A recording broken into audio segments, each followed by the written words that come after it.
Hello, hello. Welcome to Fempreneur True Confessions podcast. Welcome, everyone. I am Laura, and I am the owner of ODAA, which is a nickname of mine. And we are here to help you in your business behind the scenes, get all the things done so that you can stop having to wear all the hats in your business. So it's a little bit about us at ODA. Yep. And I'm Angelique with Lady Powerhouse Solutions, and we have taken heart-centered approach to offering projects and event management for women entrepreneurs who are out there on fire, lighting the world up with their passion and drive, and we help them achieve their mission in the most authentic way possible. Yes, absolutely. And we do similar things. We talk about it often about the fact that our businesses are very similar. And maybe by design, we spend a lot of time supporting each other. So there's ways that we kind of work that into our own businesses as well. But we have come across the path of we don't compete, we collaborate, we have an abundance mindset, and we want to normalize the collaboration between women and leave the competition behind because we do Yeah. so much more and so much better in our communities in our world when we can collaborate together. So that is what the podcast is about, and what we are about as women, as business owners, kind of as a this is who we are as life. So Yeah. yeah. We've been talking a lot about collaboration over competition lately. And part of it is because next week's episode is pre-recorded. And it is about collaboration over competition. That's all we talked about for like 30, 45 minutes. It was great. Yes. I had so much fun planning and that episode and then talking about it after, during the record. It was just I just had so much fun. Yeah, it was, and the We kind of geeked out statistics on it. blew our minds. Yeah. Yeah, we did cut it So down. I'm super excited about that. So next week's episode, December 23rd, we'll be talking about collaboration over competition, and it will be pre-recorded because it's Christmas Eve. So we look forward to you guys still tuning in, letting us know what you think. And we have a really, really cool announcement too next week. Yeah, absolutely. We're All excited. right, without further ado, Yes. Well, we have two amazing guests today. It's been a minute since we've had two people on at the same time. So we are going to introduce them. We have Kate Woodward Young, sorry, and Carrie Casey, and they have been in business as partners since 1999. And they are also cousins since 1971. Yay, Gen X. As third generation entrepreneurs, their passion for business started young, selling Girl Scout cookies and launching their first ventures before the age of 21. Over 25 years, they founded businesses in publishing, real estate, childcare, and staffing, experiencing the highs and lows of entrepreneurship. They've shared their invaluable insights through coaching and consulting with nearly 5,000 entrepreneurs. Welcome, ladies. It's so exciting to have you here. Oh, well, Laura and Angelique, we're excited to be there. Or at least I am. I'm not going to speak for Carrie, but I'm excited to be here. I mean, she speaks for me all the time. I don't know why she's taking this moment to not speak for me. Try something new. I don't know. We'll give it a whirl. So, we love that you ladies have that you work together, you write together, and we're looking forward to digging into that conversation about how you work together, you don't compete, you share, and you're thriving. So one of the things when we uh, bring guests in, they do an intake form. We ask questions to kind of get a feel for them, make sure we vibe and all that stuff. And one of the things we ask is, like, share a story about when you supported another female entrepreneur, and especially if they would be considered your competition otherwise, right?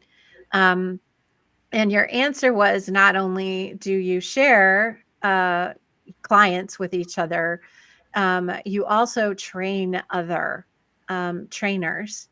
And I just thought, what a fabulous answer. Like, you've been in business how long? 33?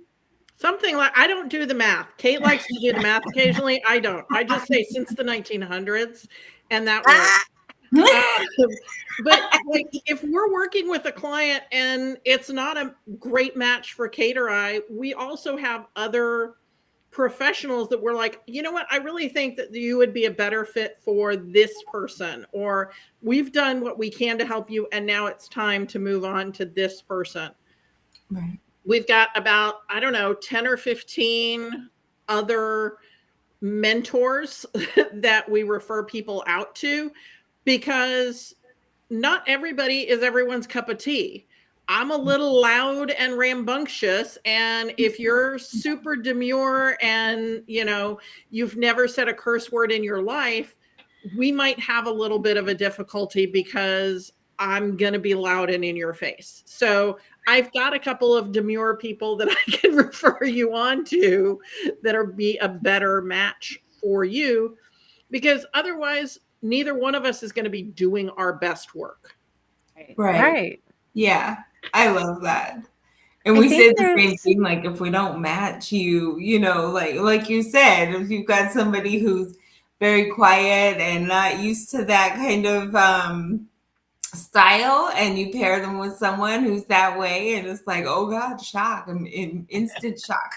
So yeah, and we want more people to be able to do what we do. So we actually have like training programs to train people who have been our clients to then step into training and step into coaching, because they're ready to share the joy, the glow with the next round of people. And there are so many people who need support that I don't really see it as growing my own competition. exactly. I think of it as growing other people who can help in slightly different ways than we can.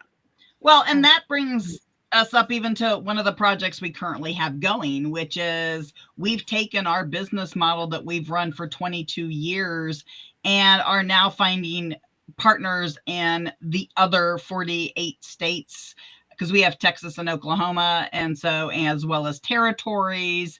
And so we're really excited about like literally taking even our larger scale business model and helping others by literally giving it to them as a business in a box. So not quite a franchise, not quite, way more than an affiliate. So somewhere in it's between. called licensing, and we don't give it away. We sell it, just to be clear. Carrie's like, all right, Kate. 30 years worth of knowledge. I will sell it as a license to someone else, just like Disney sells Mickey Mouse as a license to people who are making lunch boxes.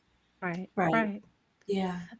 Well, I love it. I love it. And I would love to hear more about how you share clients, what that looks like, how it feels for you guys, because I mean, that's what we're really looking to talk about and model is, Laura and I have been working together for over 2 years.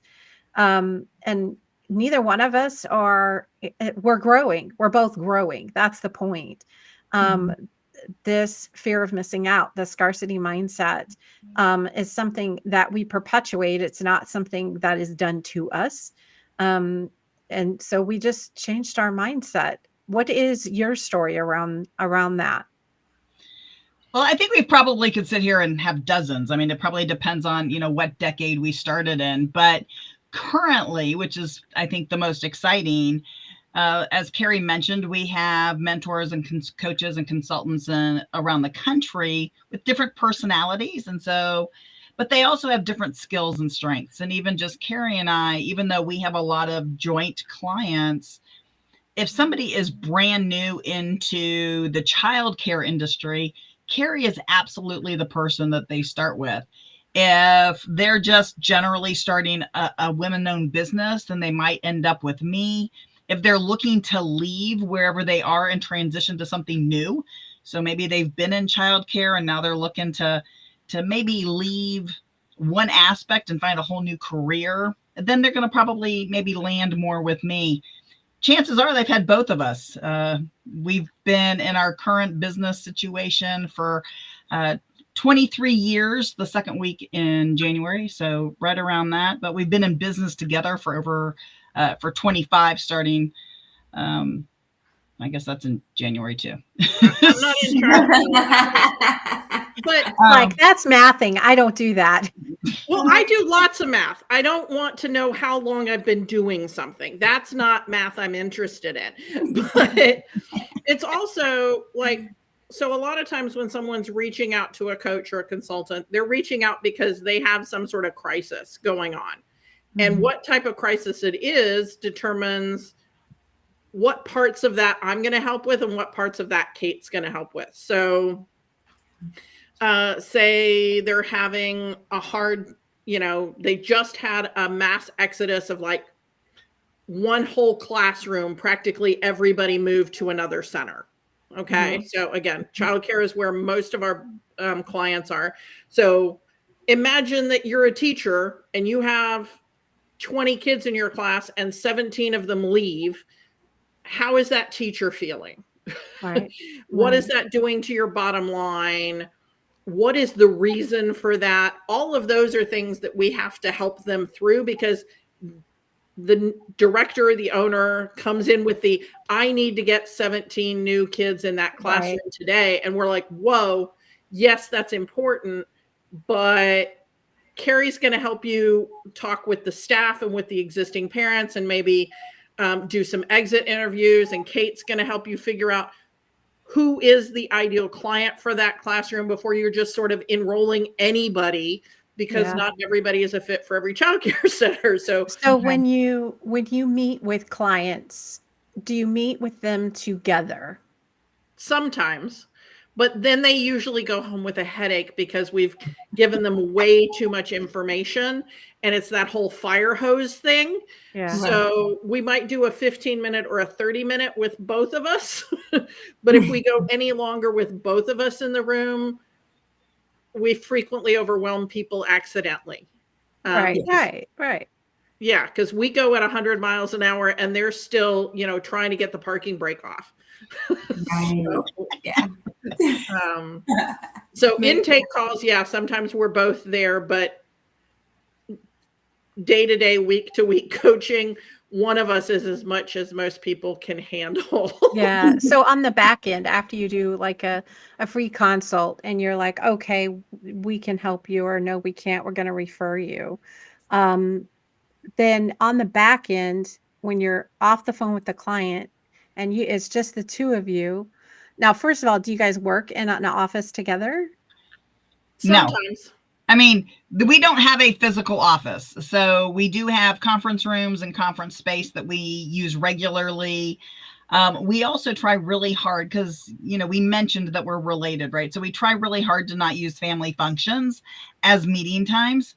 So we really do work really hard to go, okay, so today's hat is that of cousin or that as business partner. And we do a lot of Zoom calls and syncing over the course of the week because we do share clients, right? So sometimes that transfer of information may be entirely done as a conversation. Sometimes it might just be an email. Sometimes it might be, Kate, she needs marketing help. I told her to call you. Or I might be, Carrie, they haven't even started yet. Although they called me, they really need you.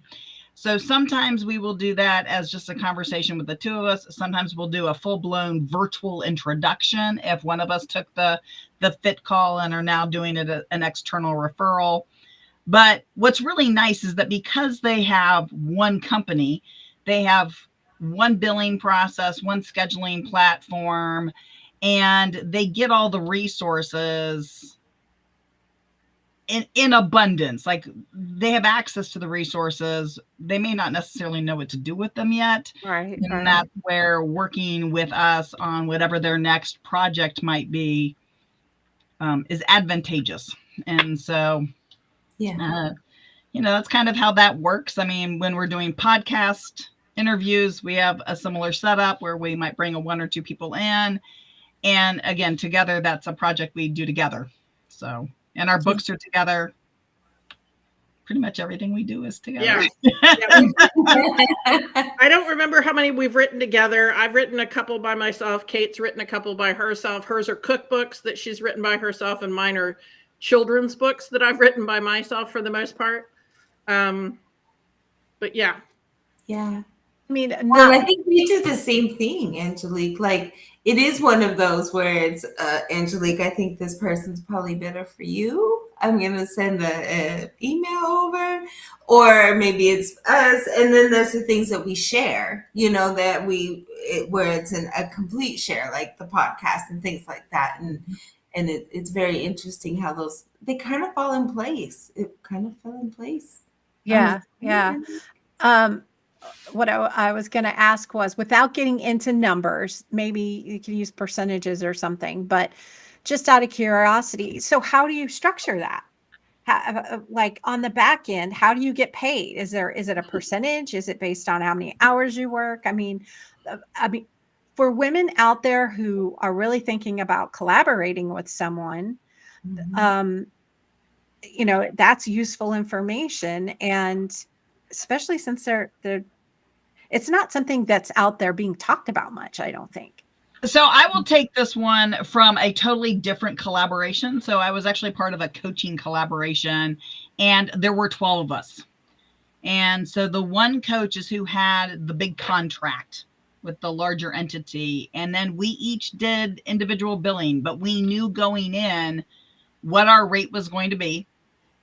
And then we sent the principal partner an invoice every month based on how many hours we coached under that contract, so that she knew how many to bill the entity for. And then, so there was somebody who handled the primary admin. And that's kind of how that's worked, even with if we're doing external, not just the two of us. So the two of us just do owner's draws after bills are paid, right?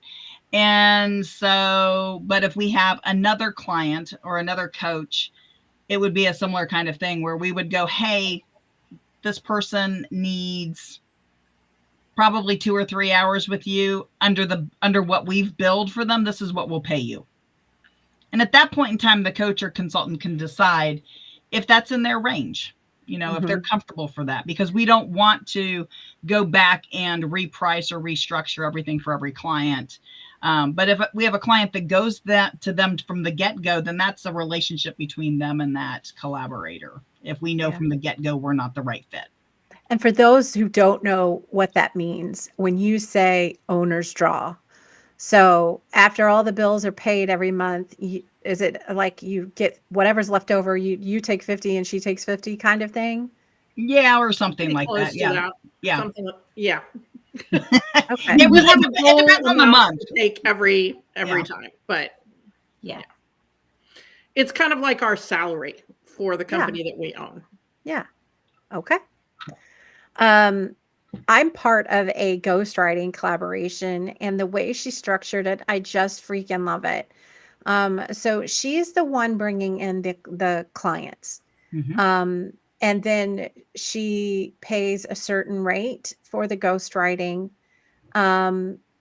She'll introduce you to the client.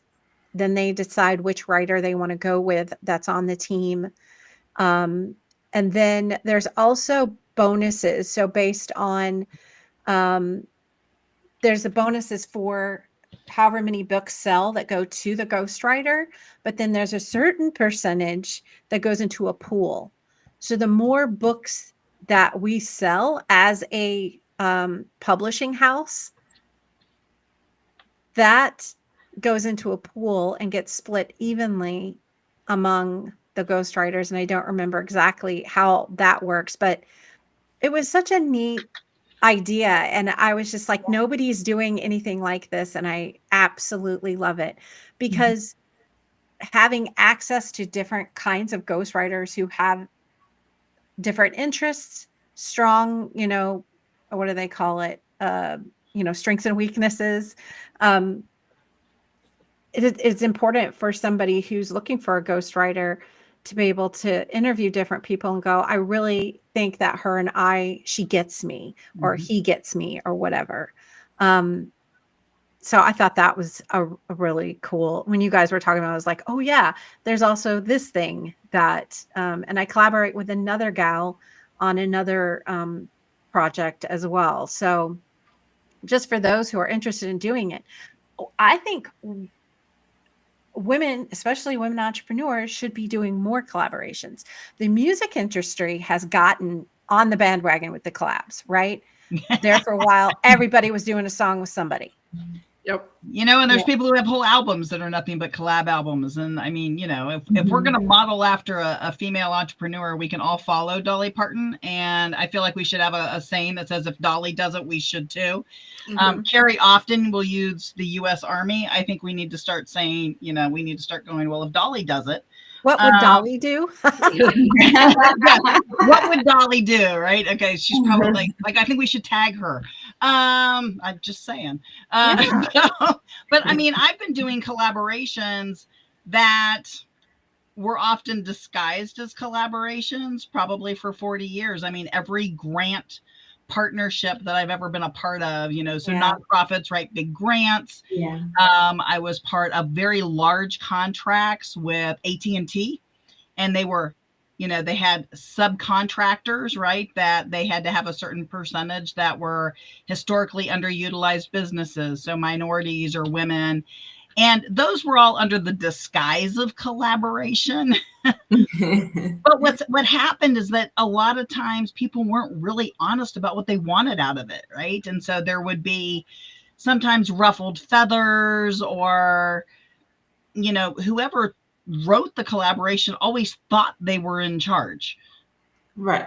And sometimes that conflict happened in there where, you know, one university didn't really want another university in charge, or didn't really understand why the municipality was in charge, or heaven forbid the community college have a major play. So, you know, it's kind of like, so I think one of the things I've really learned, you know, after doing business with so many different types of organizations for over 35, 36 years, is that communication piece. And, you know, being honest and being raw and going, no, I can't do it for that money. Or, you know, yeah, you brought in the client, you're in charge. You know, you decide how much you're willing to pay me. If I'm not willing to work for that, then that's up to me. That's not really, that doesn't mean that they're doing anything wrong or different. It just means that maybe I have a different value of my time, which I think as women, we often sell ourselves short and try to go, oh, I need all the clients, regardless if that client rate is, you know, 25% of what we would normally charge. If I'm, you know, working with a client all day and I have a flat daily rate, how much am I willing to give up that daily rate to not have to go find the client? So I'm not saying it shouldn't be a discount, because I didn't have to go find the client, right? I didn't have to go get the work. Yes. Yeah. But if I'm used to getting paid, you know, say $200-$300 an hour, and all of a sudden I have a client who wants to pay me $25, you know, that's a little hard to swallow. Well, you have to decide why. Sometimes it may be because it may be a long-term relationship, right? So maybe this is the first time at that rate, and future projects are going to be, you know, maybe at your going rate. We're going to see if you fit, right? So Angelique's going to, you know, the ghostwriting collaboration wants to see if Angelique fits, right? You know, if you don't fit with their communication style, they may be like, yeah, no, we got to get her out of here. I'm so glad you mentioned communication, because it is so very, very important in a relationship, not only with a business partner, but with your clients. And if you don't have it with a business partner, it can really muck things up. Yeah. Very quickly. Well, and I think with the communication, it's also being honest and figuring out at what level of honesty, but like, how much is it about the money? How much of it is about, you know, building authority, building recognition? How much of it is the flexibility? You know, which one of you has more time for certain things, certain weeks? And if you can imagine throwing in the dynamic of, oh, and by the way, we're related. Yeah. We have, children who grew up together. We have moms who are siblings and did not grow up as best friend siblings, right? Like there were 5 of them and they were not like, oh, I have my best friend sibling. That was not them. That's awesome that you guys are also friends, right? And Yes. you kind of Well, like if we're each not other. friends, then why did I take you to that concert? That's what Right. Why am I taking you to Disney in 3 weeks? Yeah, I got it. Yeah. Yes. But our kids are friends too. And that's actually one of the parts that I just absolutely love about having been in business with Carrie for 25 years is our kids have grown up together. Our kids, they worked in our businesses together.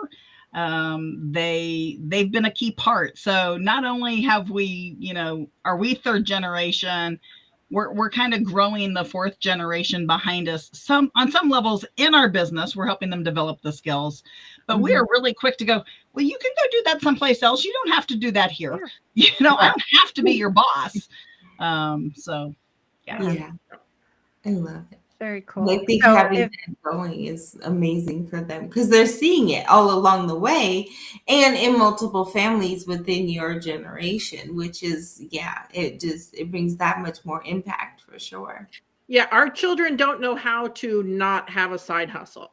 They just, you should always have some business that you are in charge of. And sometimes it's entirely volunteer based, but it is a side job, a side career that they have because they like to have some element of their life that they have control of the way you do when you're an entrepreneur. And it could be that they create a nonprofit or they create a new branch of a nonprofit and they're like, no, we're doing it this way because I said so.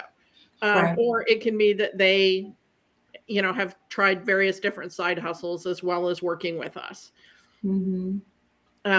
I think teaching your kids entrepreneurship and self-employment is wonderful. Some people prefer to have a job and go with somebody else's hours and somebody else's routine and priorities. And we each have one of those who likes that kind of a thing. That doesn't mean that they don't know about side hustles and that they haven't had them, but they needed to try out the entrepreneurship or the leadership and then go, no, thank you. I would like to be in my little square doing my little square thing. Yeah.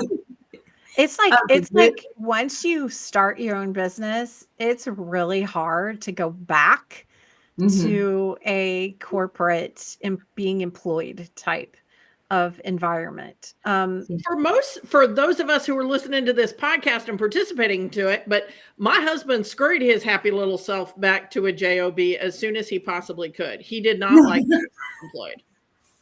Yeah. I love it. Sometimes there's a responsibility factor. My husband was in management for 20 years, and now where he works, they offer all the time. Do you want to look at management? He's like, no, I don't want to be responsible for anybody else but me. And that is where he's at. He's like, nope, don't put me in management. Don't want it. I'm going to sit right here and do what I do and be done at the end of the day. And I just giggle because I'm like, you were like, he was in school, he was already management, but now he's like, nope. I think that might have something to do with where we are as far as phases of life. I mean, so there's also that difference between being self-employed and being an entrepreneur. So there's kind of like a self-employed person is somebody who basically created their own job. And then the entrepreneur is the person who comes up with new things all the time. And so even though we say we are a 3rd generation entrepreneur, my mother will be very quick to tell you that she wasn't really an entrepreneur. And my mother will be very quick to say that my grandfather was self-employed. Right. because there is kind of, there really is that difference. So there are nuances. Absolutely. I mean, my parents owned 4 different grocery stores. all at the same time. It was in the 70s. My father was an immigrant, and so he wasn't a U.S. citizen, and everything, believe it or not, was in my mother's name in the 70s. And so on paper and in every way, shape, or form, my mother was, a business owner with 4 locations. Mm-hmm. In her mind, she had a job. Yeah. She was in charge of one of the locations, and, she never really, like, when they were done with that. Like, that was, she went off and did, she went off and got a job as part of her retirement. And I love that. That's just cracking me up. I'm going to always refer to things that way. I'm like a job. So, and so, yeah, I totally get that.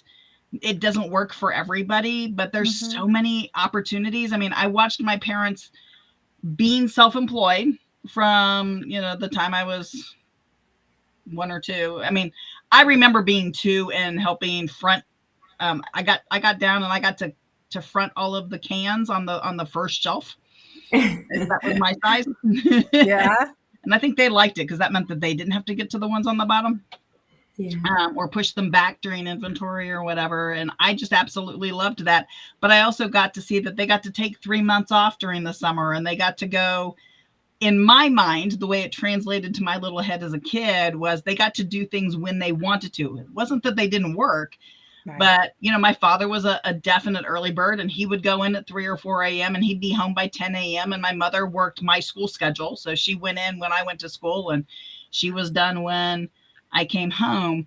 And it wasn't until I got older did I realize all the other things they did, cause yeah, right. there were other parts, but that's what I knew as a kid. And so I think that where we are age-wise, how much responsibility we have, for sure. What kind of bills do we have?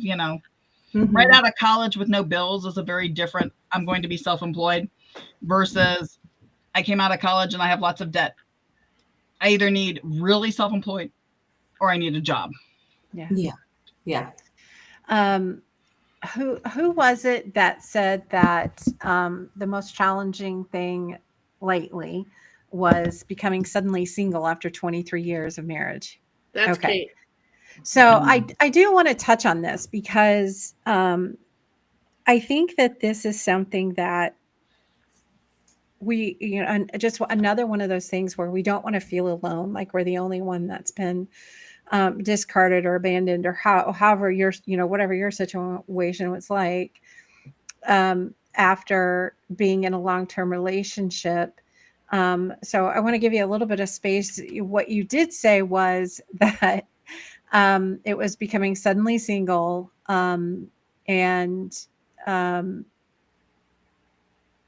so just I want to give you space to share whatever it is you want to share.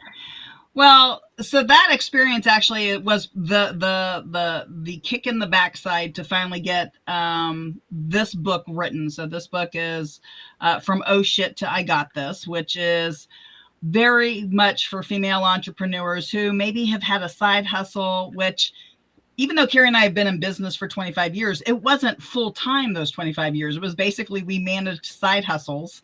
A lot of times I would have a job or another part-time job, or, we were raising kids or whatever it might be, right? So we didn't necessarily work 25 years in a 40 to 80 hour work week. We had those, but collectively, that's not what that was. And so when I found myself suddenly single, I looked for jobs because I was looking and presuming I needed to have regular income because we still had one minor child. This wasn't something that I was expecting. It was definitely out of the blue. And I discovered through way more conversations, Facebook groups, therapy groups, you name the group, that this, being suddenly single in your 50s was not necessarily, I was not by myself. I was actually pretty appalled on how many were in my situation. And so a lot of them were talking about, oh yeah, I used to do this on the side. Now I've got to do it because I've got to like replace a whole income, or one of the women that I was talking with, although she wasn't suddenly single, her husband lost his job. And so now her little part-time copywriting gig that was basically enough to kind of pay for their family vacation now had to become the full-time revenue source. And so, you know, it is amazing how resilient women can be.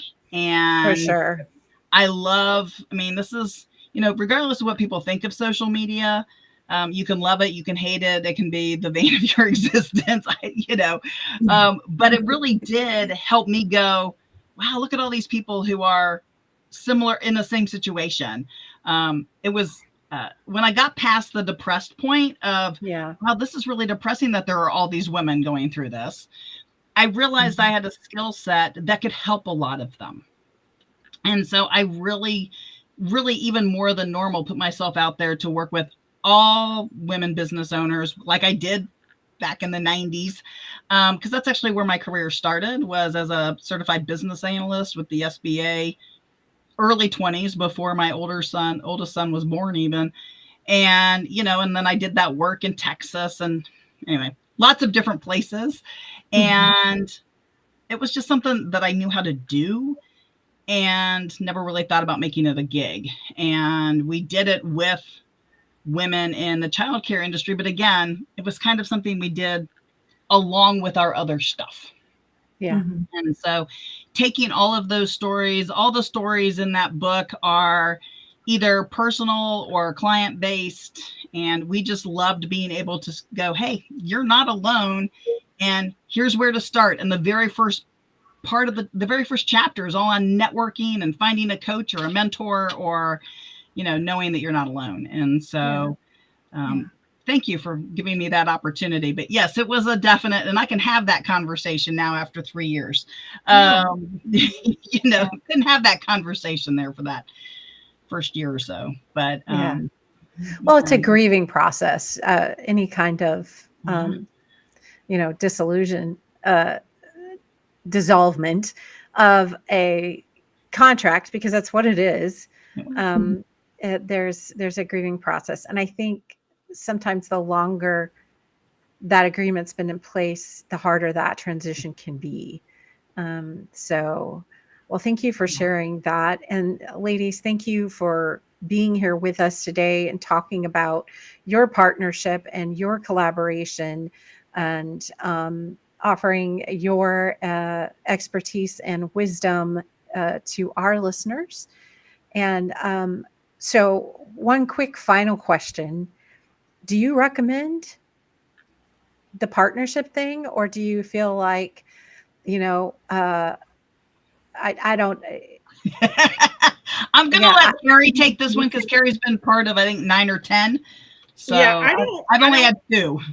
Yeah. So to me, every time I'm in a partnership, it's actually a corporation, because there's more legal protections in a corporation than in just a straight partnership. Dave Ramsey used to say, back when I listened to him 80 million years ago, you know, the only ship that won't sail is a partnership, because I've not heard that. You have some legal protections, and as a corporation, you have protections. But as a partnership, it's all based on your written partnership agreement, and very few people write it up well. So I've been in lots of them, but all of them have been in the format of a corporation. So when you say that, meaning your corporation and their corporation, and you enter into a partnership. We've done that. I've also done one of them. The real estate partnership I'm in is it is an LLC, and so there's members of the LLC, and we function as a partnership, but from a legal perspective, it's an LLC. We're an LLC. And then I have a family partnership that owns a farm, and that is in the form of a trust. So, okay, so I think you got to the legal point, but I think Angelique was asking about the what is it like to work as a partnership? Do you like I it? love Do it. you I not love like it. it? I don't work well as a solopreneur. I don't work well by myself. I am a social being. I am an extrovert. I need business partners.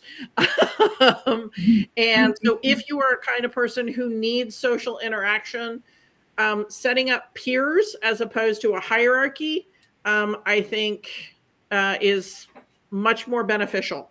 So having some peers and then having the upside down triangle where you as the managers think of yourselves as serving the members of your team as opposed to the hierarchy where everybody in the organization's designed to support you. Yeah. Ugh, don't like that. I much prefer the servant leadership style where we as the leaders are there to support the other members of the team. Yeah. Yeah. Love it. Yeah. Thank you. Sorry, my Yeah. brain went to legal. That's what I've been writing. Well, no, I think that it's important to look at both. Well, and I think that it comes back to that communication is key. Yeah. And you have to know more about each other than you'll know probably about your own spouse and children. How to identify that they're having good days or bad days. How to talk so that they understand what you're trying to say. I often leave out words, a lot of words out of text messages and emails. So sometimes Carrie can fill in the blanks. Sometimes she just has to call and go, I have no idea what it was you were trying to expect me to know out of this. Like, I'll just forward things. And she's like, yeah, okay, what am I supposed to do with this? And even after 25 years, she doesn't read my mind. And I'm trying. Yeah. I just can't figure out. I do it to my daughter all the time. I forward stuff to her and she's like, and what do you want, Mom? Yep. Absolutely. Yeah. And Kate thinks I need to respond to every text or messenger or email, even if what she sent me was an incomprehensible something. Yeah. She wants me to respond back that I got the incomprehensible something. And I'm like, there's nothing for me to do with this. But again, it's that communication. And we're not we're not perfect at it. We've been doing it for 20 some odd years, but we still mess up. So give yourself some grace if you're messing up with the people you're in collaboration with. And don't forget to tell them when things are happening in your world, even if you don't think they need to know. If you don't, the other person can be like, what's up? Like, they just can't seem to get their ducks in a row. Well, if you're busy dealing with other ducks, this duck may just have to, kind of swim in a circle for a while because you're over here dealing with these ducks. But yeah.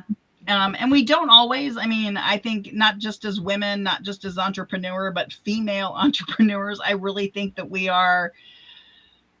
it's hard for us to ask for help.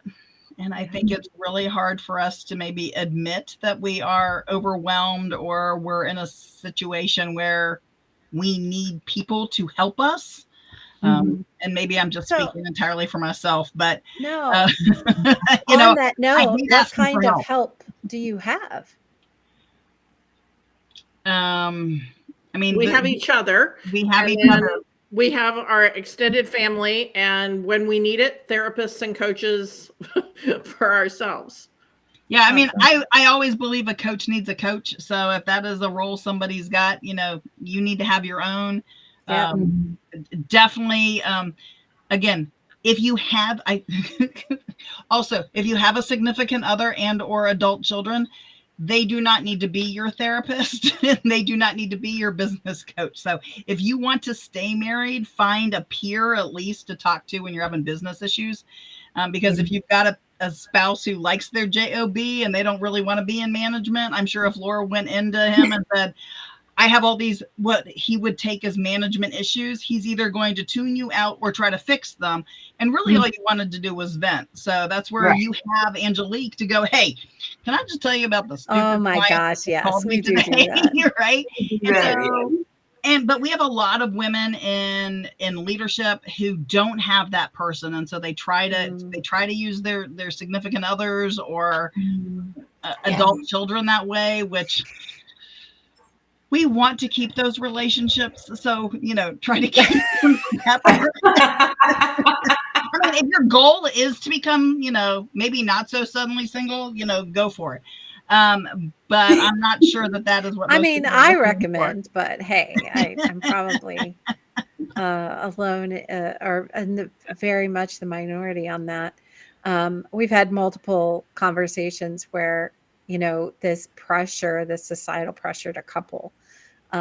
It doesn't benefit women. Mm. No. It doesn't benefit us the majority of the time. So think on that. I said I wasn't going to ask him more questions. But I am going to give you the opportunity to talk about what it is you're offering our audience today. Awesome. Well, we have an awesome tool. It'll be a monkey spotting guide. So our most recent book called Don't Chase the Monkey is all about really all the things we juggle and how not to be juggling all those things, and how to let other terms such as boundaries and time management would kind of all lump under this topic. But basically, if it's yours, you do it. If it's somebody else's, let them do it. Don't go try to help them with it. And so we're going to give everybody a monkey spotting guide.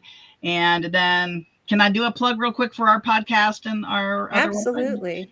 So I'm going to make life really easy for you. So our podcast is a childcare podcast. So it's Childcare Conversations. So it's childcareconversations.com if you're listening to this and you'd like to be on that podcast. If you'd ever like to have Kate and Carrie come and train, talk, speak, or you want our books, you can find that at kateandcarrie.com. So I love it. Perfect. We try to make those as easy as possible. Yeah. Yes. The podcast is really long. Childcare Conversations with Kate and Carrie. Oh. Yeah. Well, thank you. Number one, thank you both for being here today and spending time with us and sharing your stories and your expertise and wisdom with us and our audience. And our announcement this week is sponsorships are still available, ftcpodcast.com. And next week we will see you Monday, 12 Eastern, same bat channel, same bat time. All right. Yes. Thanks, everyone. Thank you.